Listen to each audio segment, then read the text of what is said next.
In this video, I'll be showing you how to edit keyframes in Premiere Pro. It's a very simple method, so if you find this video helpful, be sure to drop a like and subscribe. So what I'll do is I will just use this little part as a reference. I'm going to delete the rest, and I'm just going to slow this down. So let's say I want to have some keyframes or anything like that. What I want to do is go to Effect Controls.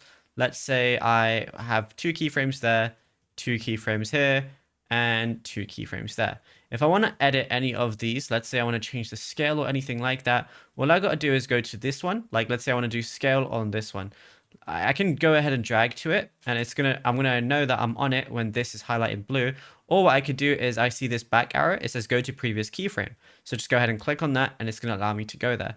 Now over here, I can change whatever I want, like the scale. Let's say I want to put it to that. And then I could just have it like, do something like that. And I can obviously change the position if I want it to be up and down as well. What I could also do is go ahead and highlight whichever ones I want, right click, and then I'm going to see temporal interpolation. Over here, I'm going to be able to change a lot of different things. So I can change Bezier, auto, or I can ease in and ease out, or I can have both as well. So I'm going to have ease in right there, go back, and then go to ease out.